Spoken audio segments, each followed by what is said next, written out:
Assalamualaikum warahmatullahi wabarakatuh. Kami dari kelompok 3 CGP Angkatan 7 Kabupaten Majalengka, Jawa Barat akan menyajikan ruang kolaborasi modul 1.4 kerja kelompok. Anggota kelompok 3 terdiri dari saya sendiri, Yui Yuitasari, SMPN Negeri 3 Majalengka, Ibu Teti Lisnawati W dari SMPN 2 Jatiwangi, kemudian Ibu Ida Nursanti dari SMPN 1 Talaga. Ini mendapat pembimbingan oleh fasilitator Bapak Dedi Hermawan dan pengajar praktek Ibu Momi Rosarita L. Pada kesempatan ini, kelompok 3 mendapatkan kasus 3 yang ceritanya seperti ini. Ibu Dani sedang menjelaskan pelajaran bahasa Inggris di papan tulis. Namun, beliau memperhatikan bahwa Fajar malah tidur-tiduran dan tampak acuh tak acuh pada pembelajarannya. Fajar, coba jawab pertanyaan nomor 3. Maju ke depan dan kerjakan di papan tulis. Fajar pun tampak malas-malasan maju ke depan. Dan sesampai di depan papan tulis pun, Fajar hanya diam terpaku sambil memegang buku bahasa Inggrisnya dan memainkan spidol di tangannya. Ayo Fajar, makanya jangan tidur-tiduran, lain kali perhatikan. Sudah sana, duduk kembali. Kira-kira siapa yang bisa? Fajar pun kembali duduk di bangkunya. Hal ini seperti sudah seringkali terjadi pada Fajar. Seperti tidak memperhatikan, acuh tak acuh, dan nilai-nilainya pun tidak terlalu baik untuk pelajaran bahasa Inggris. Pada saat ditegur oleh Ibu Dani, Fajar hanya menjawab, "Tidak tahu, Bu." Ibu Dani pun menjawab lirih, "Gimana kamu, Fajar? Kamu tidak kasihan sama Ibu ya? Ibu sudah capek-capek ngajarkan kamu. Tidak kasihan ya sama Ibu?" Dan Fajar pun diam membisu. Penugasan untuk kami: 1.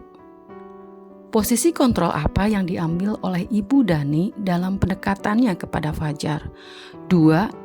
Membaca sikap Fajar, kira-kira kebutuhan apa yang diperlukan oleh Fajar? 3. Bila mana Ibu Dani mengambil posisi pemantau, apa yang akan dilakukan atau dikatakan olehnya? Pertanyaan-pertanyaan seperti apa yang akan diajukan? Jelaskan. 4. Apabila Anda kepala sekolah di sekolah Fajar dan mengetahui hal ini, bagaimana tindak lanjut Anda? Analisis studi kasus. 1. Posisi kontrol apa yang diambil oleh Ibu Dani dalam pendekatannya kepada Fajar? Posisi 1. Penghukum. Seorang penghukum verbal. Reaksi langsung dari sebuah peristiwa terlihat pada ucapan Ibu Dani saat peristiwa memperhatikan bahwa Fajar malah tidur-tiduran dan tampak acuh tak acuh pada pelajarannya. Fajar, coba jawab pertanyaan nomor 3. Maju ke depan dan kerjakan di papan tulis. Kemudian, ayo Fajar, makanya jangan tidur-tiduran, lain kali perhatikan. Sudah sana, duduk kembali. Kira-kira siapa yang bisa? Posisi 2. Pembuat perasaan bersalah. Hal ini terlihat dari ucapan Ibu Dani yang lirih. Gimana kamu Fajar? Kamu tidak kasihan sama Ibu ya? Ibu sudah capek-capek ngajarin kamu. Tidak kasihan sama Ibu ya? Analisis studi kasus. 2. Membaca sikap Fajar, kira-kira kebutuhan apa yang diperlukan oleh Fajar? Kebutuhan, kesenangan, dan kasih sayang. Hal ini terlihat dari sikap Fajar tidak memperhatikan, acuh tak acuh, dan nilai-nilainya pun tidak terlalu baik untuk pembelajaran bahasa Inggris. Pada saat ditegur oleh Ibu Dani, Fajar menjawab, "Tidak tahu." Analisis studi kasus. 3. Bila mana Ibu Dani mengambil posisi pemantau, apa yang akan dilakukan atau dikatakan olehnya? Pertanyaan-pertanyaan seperti apa yang akan diajukan? jelaskan. Sebagai pemantau, nada suara datar menggunakan bahasa tubuh yang formal dan akan menyebutkan atau memperhatikan frekuensi atau menghitung kejadian terjadi serta mengungkapkan data. Hal ini terlihat dari paparan.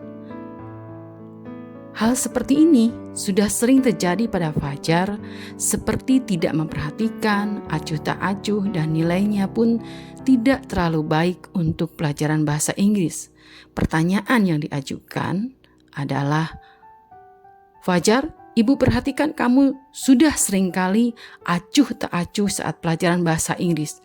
Lihat saja nilaimu tidak terlalu baik kan? Frekuensi terjadi di kalimat seringkali.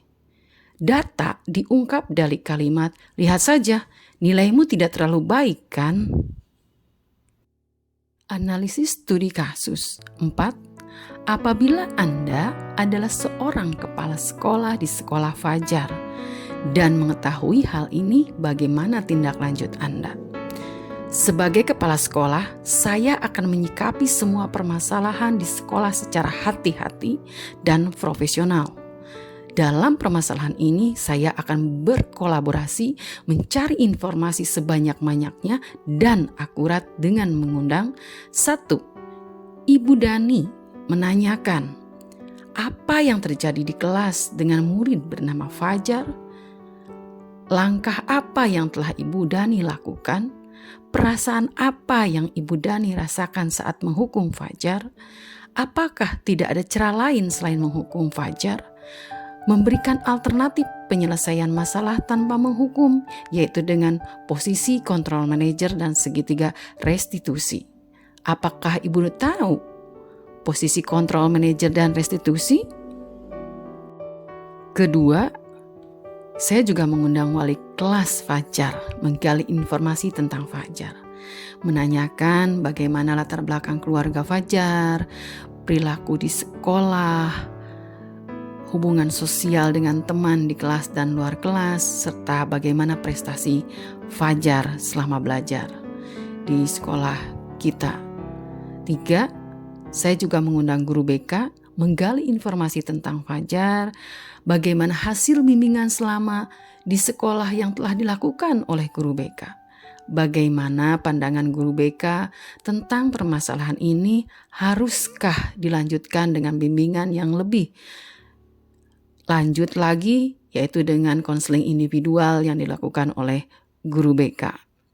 Kemudian yang keempat, setelah berkolaborasi, mengumpulkan informasi, berdiskusi, saya bisa menyimpulkan dari informasi ketiga guru tadi dan memutuskan bahwa untuk Fajar perlu diberikan tindak lanjut dari bimbingan dan konseling dengan konseling individual yang tentu saja oleh guru BK. Kemudian untuk Ibu Dani perlu meningkatkan kompetensi menghadapi permasalahan murid. Dan untuk wali kelas, Fajar perlu mengenal keunikan murid-murid di kelas binaannya.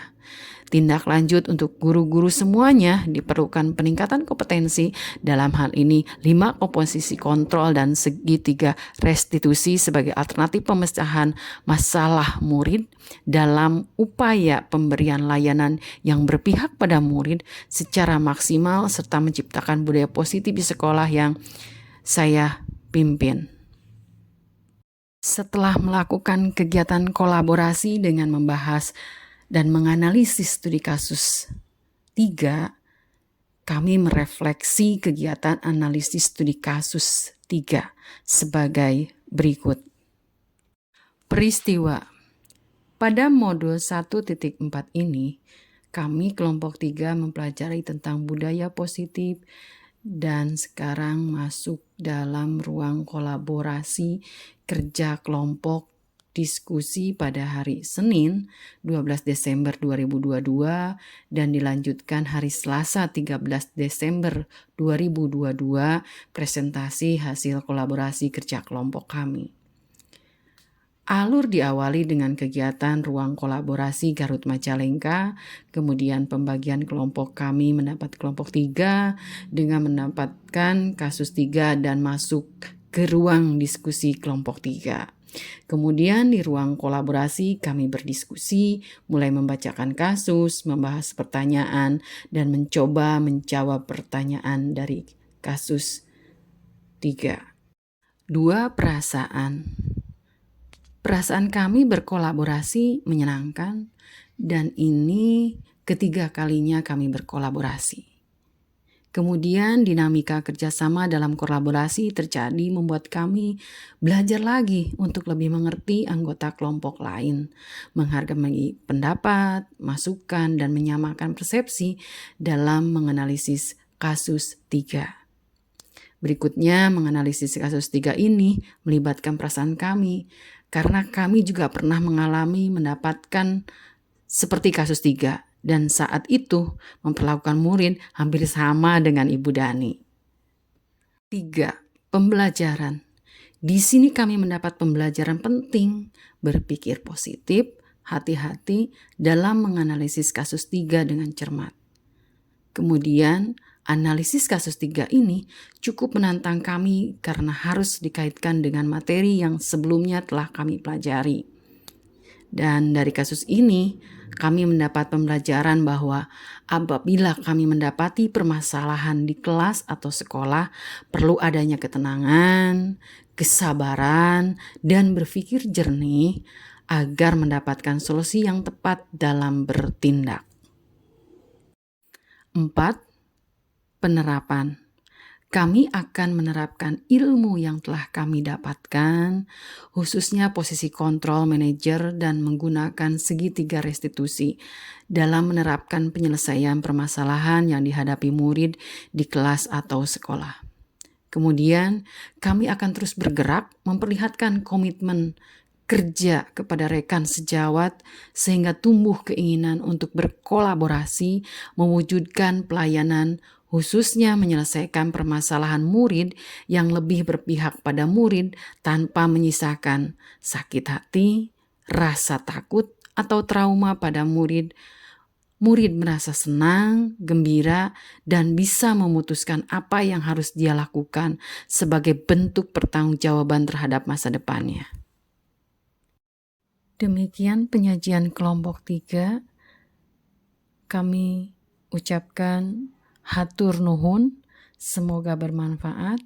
Wassalamualaikum warahmatullahi wabarakatuh.